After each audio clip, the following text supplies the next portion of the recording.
Hello everyone. आइए आज बात करते हैं लॉग लीनियर एनालिसिस के बारे में, जो कि एक मल्टीवेरिएट टेक्निक है। अपनी सभी वर्कशॉप में मैं टेबल 1 और टेबल 2 की काफ़ी बात करता हूँ, जो यूनिवेरिएट और बाईवेरिएट एनालिसिस के बारे में है। इसमें हम ये डिस्कस करते हैं कि किस पर्टिकुलर तरह के काम में कौन सी टेक्निक आप लगाते हैं, स्टेप्स क्या होते हैं, चॉइस कैसे होती है। तो टेबल 1 और 2 की तो अक्सर बात होती है, टेबल 3 की थोड़ी कम बात होती है। तो टेबल 3 के अंदर अगेन वेरिएबल डिपेंडेंट एक है या एक से ज़्यादा, इंडिपेंडेंट एक है या एक से ज़्यादा। तो इनकी मैंने प्लेलिस्ट बना रखी है सबकी, क्योंकि वर्कशॉप में कई बार ये नहीं होता। लाइक अनकोवा मनकोवा, इन पे बहुत कम वर्कशॉप होती है, या लॉजिस्टिक रिग्रेशन इन पे। तो इसमें एक मैंने अभी तक डिस्कस नहीं की थी, लॉग लीनियर एनालिसिस। ये वहाँ यूज़ की जाती है जब हमारे पास नंबर 1 तो बहुत सारे वेरिएबल हों, 2 से ज़्यादा, और हमें ये भी ना पता हो कि डिपेंडेंट कौन है, इंडिपेंडेंट कौन है। सो आई नो आप ये पूछ सकते हैं फिर यहाँ क्यों लिख रखा है। ये सिर्फ इसके साथ लिख रखा है। अगर डिपेंडेंट मतलब आपके पास, देखिए यूँ समझें, अगर डिपेंडेंट एक है जो कि नॉन मेट्रिक है और इंडिपेंडेंट एक से ज़्यादा है और सारे नॉन मेट्रिक हैं, तो लगता है लॉजिस्टिक्स रिग्रेशन। यहाँ डिपेंडेंट इंडिपेंडेंट का पता है आपको, लेकिन अगर आपको ना पता हो, आपके पास सिर्फ 3 4 5 ऐसे वेरिएबल हैं और उनके ऊपर सारे नॉन मेट्रिक हैं, आपने देखना है क्या उनके बीच में एसोसिएशन है, कितनों के बीच में है। इस चीज़ को बोलते हैं लॉग लीनियर एनालिसिस। यानी जो रिलेशन है लॉजिस्टिक्स का लॉग लीनियर का, ये बिल्कुल वैसे ही है जैसे कोरिलेशन और रिग्रेशन जैसा होता है। देखिए, कोरिलेशन तब लगाते हैं जब दो वेरिएबल हो, दोनों मीट्रिक हों, और हमें ये ना पता हो कि ये डिपेंडेंट है या इंडिपेंडेंट, सिर्फ दो वेरिएबल है, रिलेशन चेक करना है तो कोरिलेशन। द मोमेंट आप बोलते हैं कि ये डिपेंडेंट है, ये इंडिपेंडेंट है, ये प्रिडिक्टर है, ये रिस्पॉन्स है, तो उसी का नाम रिग्रेशन बन जाता है।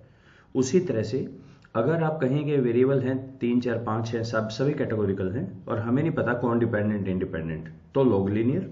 और अगर रिलेशन है तो लॉजिस्टिक्स रिग्रेशन। तो लॉग लीनियर एक बहुत ही सिंपल टेक्निक है, बहुत ज़्यादा टाइम नहीं लगता। हाँ, इसका इंटरप्रिटेशन थोड़ा सा स्टेप्स हैं उसके कुछ, तो वो एक बार हम देखते हैं कि कैसे काम करेंगे इसमें। सो फर्स्ट तो ये देखते हैं कि लॉग लीनियर एनालिसिस और क्रॉस टैब, इनमें क्या फ़र्क है। जब हमारे पास सॉफ्टवेयर है, और हमें तो ये भी याद है कि क्रॉस टैब में एक लेयर्ड भी होता है। लेयर्ड का मतलब है आप एक वेरिएबल को रो में डालें, एक को कॉलम में, तीसरे को लेयर में, और उससे आप देख लीजिए क्रॉस टैब आ जाएगा।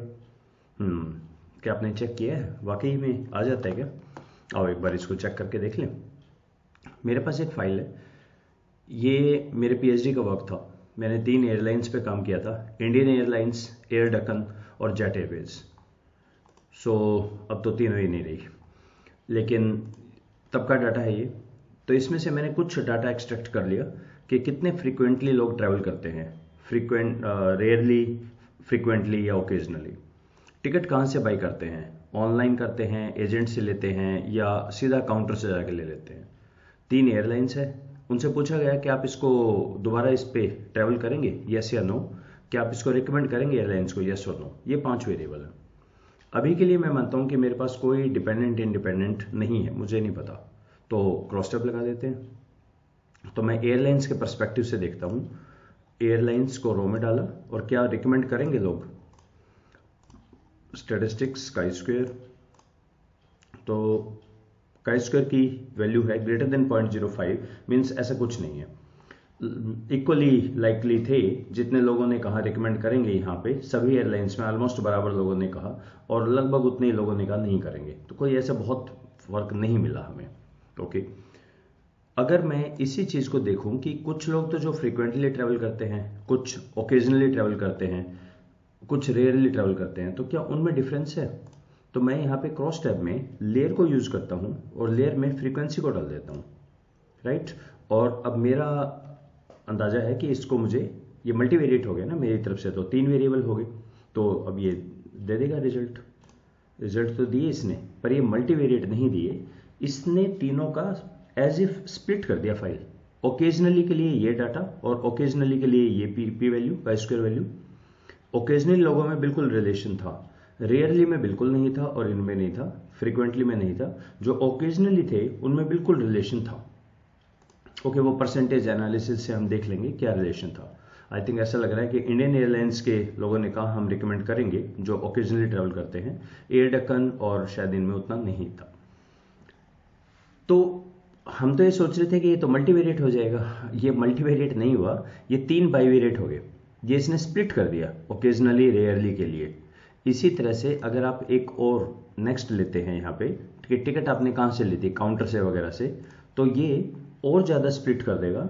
जिन्होंने एजेंट से टिकट ली उनमें से जो लोग ओकेजनली ट्रैवल करते थे उनकी वैल्यू ये है और उसका क्रॉस टर्म ये है। तो ये हमें 3 वेरिएबल का इंटरेक्शन नहीं दे रहा।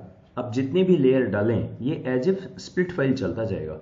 रिलेशन हमेशा 2 का ही दे रहा है का स्क्वायर में, तो ये का स्क्वायर की एक लिमिटेशन है। इस वजह से हम चलते हैं आगे लॉग लीनियर एनालिसिस पे। तो ये बेसिकली चेक करता है एसोसिएशन बिटवीन 2 और मोर इंडिपेंडेंट वेरिएबल। तो वो कैसे करेंगे, इसके लिए हम एक कंसेप्ट यूज करेंगे, बैकवर्ड एलिमिनेशन। तो बैकवर्ड एलिमिनेशन में देखिए, सबसे पहले हम एक मॉडल लेंगे, इसको बोलेंगे सैचुरेटेड मॉडल, और इसके रिस्पेक्ट में ही सब निकलेंगे। तो सैचुरेटेड मॉडल होता है, it consist of all possible interaction as well as main effect. अगर मेरे पास 3 वेरिएबल हैं तो इसमें कितनी पॉसिबिलिटीज है, क्या क्या बन सकते हैं। एक तो तीनों मैं मेन ही ले लूँ, ए है, बी है, सी है, इसका इफेक्ट, फिर इनके 2 के इंटरेक्शन का ए B, A C, B C, फिर इनके 3 के इंटरेक्शन का ए बी सी। इस सारे को ऐसा मॉडल जिसमें 7 टर्म्स होंगी उसको बोलेंगे सैचुरेटेड मॉडल। तो अब हम क्या करने वाले हैं कि हम इन सैचुरेटेड में से यानी 7 में से टॉप से यानी जो हाईएस्ट है एक एक करके रिमूव करते जाएंगे और ये चेक करेंगे इसके हटाने से फर्क पड़ा या नहीं पड़ा। यानी सैचुरेटेड मॉडल का एक हम स्टैटिस्टिक्स लेंगे, फिर मैं 3 वाले को हटा दूंगा, बाकी भी बचेगा स्टैटिस्टिक्स लूंगा और मैं देखूंगा कि सिग्निफिकेंट फर्क पड़ा या नहीं पड़ा। अगर ये आया कि भाई बहुत ज़्यादा फर्क पड़ गया तो काई स्क्वायर की वैल्यू बढ़ जाएगी। काई स्क्वायर क्या होता है, ओ माइनस ई ना। अगर बहुत ज़्यादा फर्क पड़ा तो काई स्क्वायर की हाई वैल्यू आएगी और पी वैल्यू छोटी हो जाएगी। तो मैं कहूँगा नहीं, ये तो बड़ी इंपॉर्टेंट है, इसको तो वापस रखो। और अगर इसके हटाने से फर्क नहीं पड़ेगा तो हटा देंगे इसे, बाकी बचो इसे आगे देखेंगे। तो हमारा बेसिक पर्पज है यहाँ पे लॉग लीनियर एनालिसिस, बहुत संक्षिप्त में सिर्फ इतना सा है कि सैचुरेटेड मॉडल लीजिए और जितने आप इसमें से हटा सकें टर्म्स उतनी हटा दीजिए, और जो बचेंगे सिर्फ वो बचें जो सारे सिग्निफिकेंट हो। ये हम करने वाले हैं। सो इसके लिए मैंने ये बनाया है मैट्रिक्स की, अगर हमारे पास जैसे 3 हैं तो टोटल कितनी टर्म्स बनेंगी सैचुरेटेड मॉडल में। ए बी सी है अगर तो 3 तो ए बी सी हो गया, 2 टर्म्स के इंटरेक्शन की 3 टर्म्स होंगी, जैसे ए बी, बी सी, ए सी, और एक ए बी सी होगा। अगर हम 4 देखें, ए बी सी डी है तो ए बी सी डी 4 तो ये होगी, और ए बी सी डी मिला के एक ये वाली होगी कि चारों इकट्ठा लोगे तो एक टर्म बनेगी इंटरेक्शन की, प्रोडक्ट ऑफ द 4।